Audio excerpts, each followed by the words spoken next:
Chance was the artist that got me into rap. Have you ever heard someone say that before? My name is Gabe, I'm 21 years old, and I've only been listening to hip-hop since around 2018, which in the wider scope of the genre is pretty late. While to say Chance is the rapper that got me into rap music is a little bit of a stretch, I would also credit my Tupac's Greatest Hits CD that I had growing up, along with my Eminem's Curtain Call CD, I think it's called, which was also a Greatest Hits. I like Tupac because my sister had always liked Tupac growing up, and I liked Eminem since I was a 14-year-old white kid. But then my friend introduced me to Chance the Rapper, and everything had changed after that. I listened to Coloring Book all day, every day. It was the only thing I would listen to. I knew all of the lines, all of the bars, all of the words, even though I didn't say every word. I knew all of the musical notes that he would hit, the strings at the end of Summer Friends, the trumpets at the beginning of All We Got, or even how many are in the beginning of a song. I was obsessed with it. And it was shortly after that I learned about 10 Day and Acid Rap as well, which were his two previous mixtapes before Coloring Book. And at the time, Coloring Book was the only one on streaming services since he didn't get all of the samples cleared, which he has now done. Anyway, to get my emotional connection out of the way, now let's talk about the context of Chance the Rapper at the peak of his career and what has happened since then and where he's going to now. After the release of Coloring Book in 2016, along with the approval from Kanye West, which at that time meant a lot more than it does now, Chance was locked in. His whole deal about him being a rapper was that he did it without a record label or without a record deal. He was an independent artist. And at that point he had made it. He had got a Grammy for Coloring Book, along with gathering a pretty large audience from both the rap world and celebrity world. He was in a Kit Kat commercial. He was on a bunch of different shows as judges. He was all over the place. And people couldn't wait to see what he would do next, what his next album would be, since at that point he had only done 3 mixtapes and he hadn't even dropped an album yet. What would it sound like? We know from his past 3 mixtapes, he's versatile, he's unique, he's hungry. What's gonna be the sound of Chance the Rapper's next album? And then came July 26th, 2019, otherwise known as The Big Day. There's not much to say about this album that hasn't already been said, and I don't even really want to talk about the album all that much. I will say there are a few songs that I go back to, a handful of songs that I even think are great, but I'd be lying if I said that the project didn't massively disappoint me as a new fan. And it seemed like around this time period for being a Chance the Rapper fan, it wasn't necessarily the music that made you disappointed with what was happening. It was Chance's reaction to the reaction. On Twitter, he would tell guys to go eat male genitalia or just F you if you didn't like the album. And it wasn't very Chance-like. It seemed very arrogant. However, to look at things from his perspective, it was an album that was unique in hip-hop, as far as I'm aware. I've never heard of another album that is solely about someone's wife and about getting married. It was different from anything I had heard, and I wish that meant in a good way. He said his objective for the album was to make an album that sounded like the songs that he heard on his wedding day, which I actually think is a pretty cool concept, but it was not executed how I think it should have been. Along with the negative reactions, Chance also had to deal with legal disputes between his previous manager, his manager at the time of this era, Pat the Manager, appropriately named. And basically, without getting too deep into it, Pat was suing him for money that Chance didn't pay him, and Chance was suing Pat for not promoting the album correctly, and it's neither here nor there. It just was a bad time to be a Chance the Rapper fan. But people made jokes and memes and continued, and parody songs on YouTube that got millions of views. Chance got yelled at by a Jesus is King era Kanye.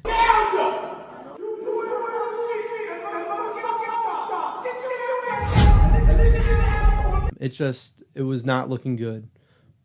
But while the Big 3 drama happened and Ice Spice came on the scene and Utopia dropped and Lil Baby blew up, Chance had been training. See, Chance took this time to step away from the limelight and work on his pen. He started living in this house that he nicknamed the House of Kicks in the pandemic, and he would use this House of Kicks as a base of operation for a lot of his media, whether that be music videos or skits or promoting something. He'd use it for Instagram, Facebook, YouTube, anything really. This was where he did it, and he loved to promote it as the House of Kicks. I couldn't find any connection with the House of Kicks and anything else.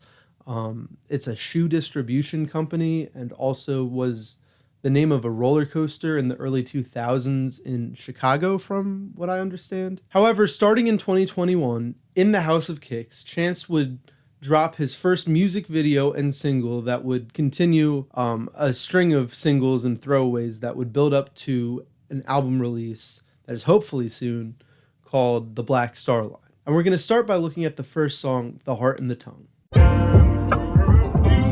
This is probably my favorite song out of all of these singles. This song is produced by Chance the Rapper and Dex Level. Chance being a producer seems to be a big part of the House of Kicks era. It appears that beat making and producing was one of the main things that was driving his creativity at the time. I also love the sample and how he just chops it up to create an old school kind of beat. And then we get a few minutes of Chance just sounding hungry and creative and kind of like classic Chance with the bars. I think the main thing that was holding this song back was that it wasn't released on digital streaming services, but it was just on YouTube. I don't think a lot of people heard about it or even knew it existed. So that kind of limited, its exposure. But if you haven't heard the song, I'm going to link it in the description. It's pretty good. Like I said, it's my favorite out of all of these. Especially when he flips it and he starts the diegesis thing. I don't know. I just love it. However, I'm not going to forgive that Liam Neeson pronunciation. It's like Liam Neeson.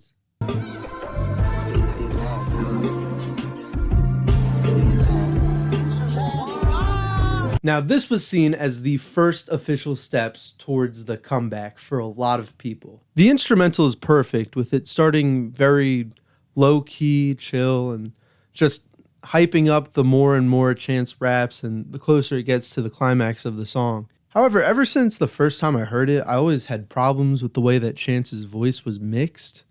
I'm not a producer. I don't know anything about that, so it just kind of weirdly reminds me of Common, and I've kind of noticed some similarities with him and Common before, so maybe I don't know, maybe it's not that weird, but other than that, it has a perfect mix of the introspective lyrics that we know Chance for from acid rap, especially in my opinion, but along with that hopeful and optimistic sound that he brings on Coloring Book. For this single, Chance teamed up with Nalia Opianga, I hope I pronounced that right, a painter from Ghana, to create a physical painting that would also serve as the single's cover artwork. The two had met during an eye-opening trip that Chance took with rapper and friend Vic Mensa and other friends post-pandemic. These trips to Ghana are the main driving force through all of these singles going forward. And I'll expand on his trips to Africa soon, as its context is pretty important for the next album in my opinion. With the single's artwork, Chance was able to make the song not just the music, but a smaller part of a larger whole. It was through talking with Opianga that they came up with the idea of Chance bringing together an onslaught of independent black painters, which also relates through Chance being an independent artist himself. The artwork hung with pride in the Museum of Contemporary Art in Chicago from March 23rd to March 27th in 2022. Through the process of creating a physical piece of art with the music, it solidifies both as like a symbiotic relationship with one another. The music will always remind you of the artwork, and if you ever see the artwork, it'll remind you of the song. It now lives as one instead of just, a song with a normal cover art. This is such an odd song sonically compared to the rest of these singles. Even the cover for this single suggests that it isn't exactly related to this vision that Chance has for this new album. However, that doesn't matter because this song is another banger. Chance has always had an amazing chemistry with Vic Mensa, Songs like Family and Cocoa Butter Kisses and Chance discography prove that. So far, in my opinion, Chance is 3 for 3 here, and the 3 songs sound nothing alike, but still kind of have the same vibe. At least Child of God and The Heart and the Tongue do. In my opinion, if this is what the next album is going to sound like, based off these first 3 singles that we've looked at, then I think we're in for a treat. Side note, Vic Mensa ends the song with a pretty good, like, old school kind of Drake sound. I just thought that was pretty funny. My ears had to do a double take the first time I heard it. I thought it was Drake, and I was like, what is Drake doing on a Chance song? But whatever.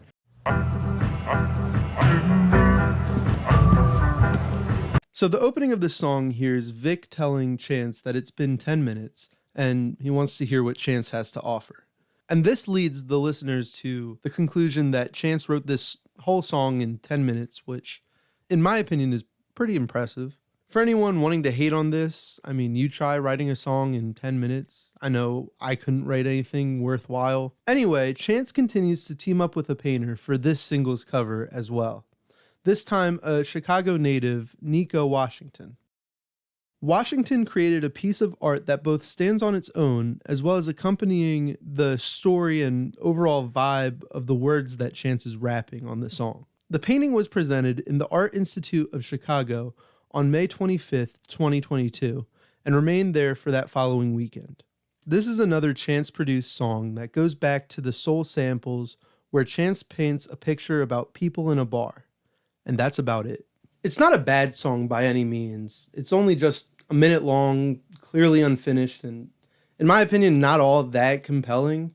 But it definitely shows that Chance has been putting in the work when it comes to just figuring out rhymes and different things to write about. It's just obvious that he's having a lot more fun with it, but in a way that he's still taking it seriously. It sounds like this is just more of a writing exercise than an actual song for an album. Which brings us to the writing exercises, which I'm just gonna talk about all together in the video. Throughout dropping official singles for this new age of Chance's music, he has also been releasing writing exercises.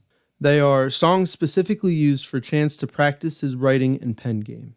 It's the same as a professional athlete practicing for their sport so they can stay in shape, or someone who makes sure they stay up to date on the latest news in their profession or industry. I think most rappers who write for themselves probably practice this without posting their writing exercises, but the fact that Chance is posting these 1 to 2 minute practice songs shows me and shows his fans that he's putting in the effort and he's trying really hard to perfect his craft and put out something that is going to mean a lot to him and a lot to his listeners as well. I'll link all of the writing exercises in the description, since most of them, actually I think all of them didn't release on streaming services.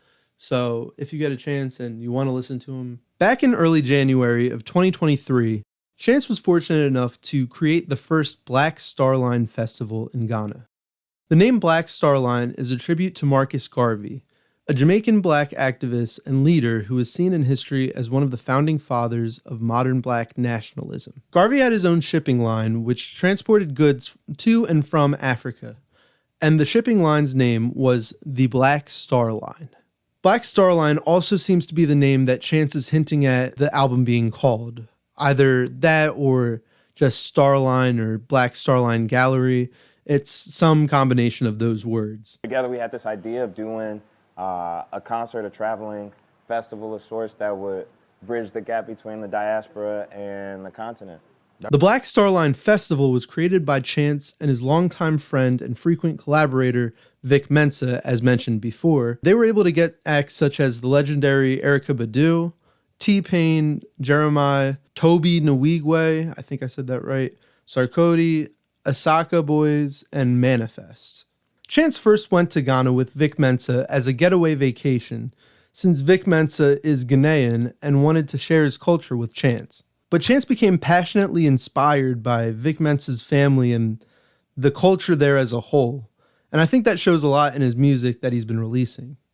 Before the trips to Africa with The Heart and the Tongue and Child of God, there was a sense of passion just for getting back into writing music and being creative and producing beats.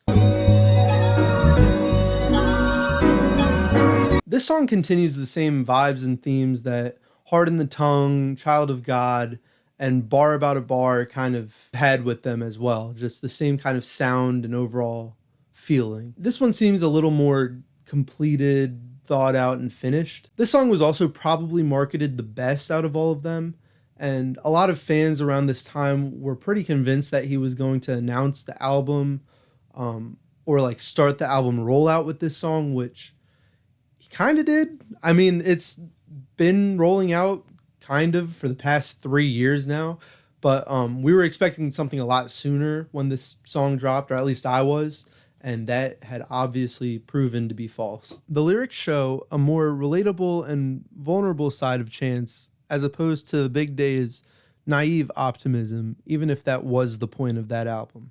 This song sees Chance talk about the relationship troubles that he and his wife were experiencing, and the highs of lows of not just their marriage, but life in general. Although the lyrics don't go too deep into anything and keep the problems pretty surface level, it's a respectable song from Chance, especially at this point in his career. All in all, this is another very good track from Chance. This song sees Chance pair himself with Giannis Davy Goibinga, which I definitely probably didn't pronounce correctly, a black photographer from Gabon. I love this artwork, I really do. I love the colors and how like he's falling, but he's not falling. I don't know, I think it's really cool. I was actually a graphic design major the first 2 years of college, until I realized I didn't know how to graphic design. I'd gone into college never doing anything with art ever before. I just thought it sounded fun. I quickly learned that not having the same skills and experience as the other people in my class put me at a disadvantage, and it wasn't long until I realized that I probably shouldn't be a graphic designer. So all that being said, should you listen to me about if a piece of artwork is good? Probably not. Anyways, I really like how Chance is using his platform to support these lesser known black artists that otherwise, at least I wouldn't know about. And it's very inspiring and the type of role that you want to see Chance the Rapper take up. And while Chance is no A-list celebrity, just the idea of him wanting to help out others and bring other people to his level is admirable, you know? You Know is a song that sees Chance take inspiration from black liberators in his own kind of fashion. He references Marcus Garvey, along with naming Kwame Nkrumah, Haile Selassie, Nnamdi Azikiwe, along with Gandhi, as all of these figures are Chance's inspiration to be who he is today. The song paints a picture of hope and togetherness among black people. The idea of freeing yourself from your past, whether that's personal or generational, and moving forward to a better tomorrow. The song features Ghanaian singer and songwriter King Promise, who I wish was utilized more in the track because his singing in the end was beautiful and left me wanting more. Also, for me personally, I wish the Whitney Houston sample was used a little more sparingly. Kind of like towards the end of the song where they keep the drum beat, but cut the sample and then they bring it back in. I wish that was done a couple more times just to highlight Chance's lyrics. But I think the song is really good and is obviously a passion statement by Chance after visiting Africa and having these super deep and meaningful trips. The painting for this symbol, masterfully done by Mia Lee, another Chicago-based painter, depicts a black man and woman who are smiling as, presumably, their house in the background is up in flames. This is a strong piece of art that has symbolic meanings that tie together this song and the idea of persevering through trauma, especially for black people.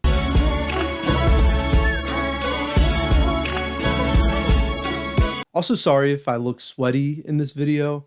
I had to turn off the fan and my air conditioner, and it's hot. I'm very hot and sweaty.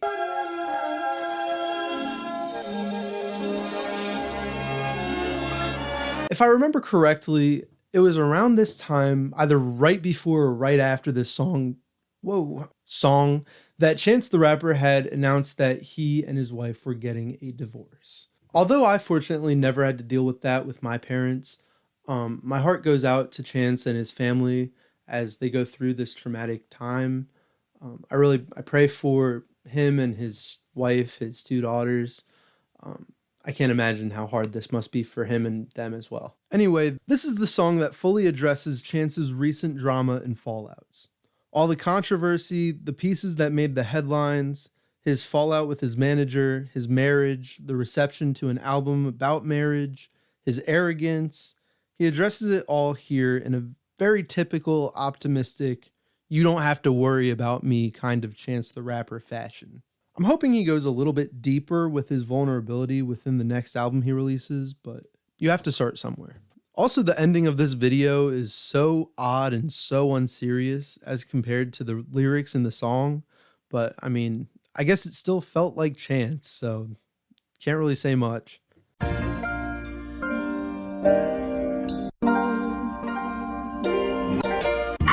This song feels so nostalgic and captures the energy that the music video is trying to convey so well.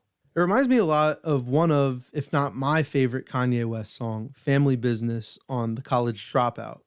And since Chance has been very outspoken about early Kanye being a huge influence for him as a rapper, I don't see this being very coincidental.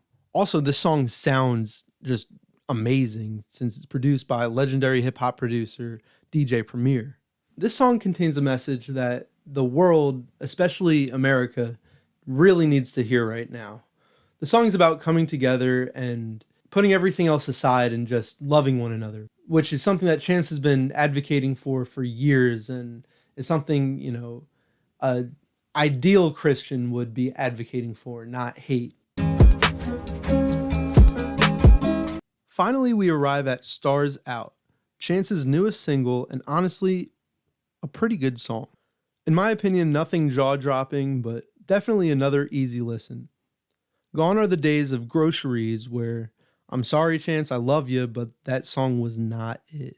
Used to carry all the groceries in one trip. Hercules. Simply made gone in one sip. This song is Chance kind of like hyping himself up for this album. He's telling you that, you know, he's confident in himself. It doesn't matter if you're confident or if you're not confident, if you believe he's going to make it or not. He believes that this is going to be an amazing album, and he's standing on it on this song. I love the lane that Chance has taken of being more disconnected from what the mainstream is doing and just kind of doing his own thing, which I think is what he's always been really good at. I don't know why. I also really like when he says that he doesn't play games or doesn't say names. He goes outside. It's kind of corny in a Chance the Rapper way, but I don't know. I just liked it. So yeah, that's all of the singles that Chance has come out with after the big day and before this new album that he's coming out with. At the time of writing this, he's actually releasing a new song too with Joey Perp. I already wrote this video and I didn't feel like writing another song and waiting another week to make this video. So it's probably good. I hope it's good. But yeah, Chance has been making high quality art this past couple years and still hasn't really been talked about a whole lot. I hope this video can help put you back onto some of Chance the Rapper's music, along with generating overall hype for his Starline album that's coming up. I know I'm excited for it. I sure hope you are too. I think it's going to be pretty good. But yeah, that's it.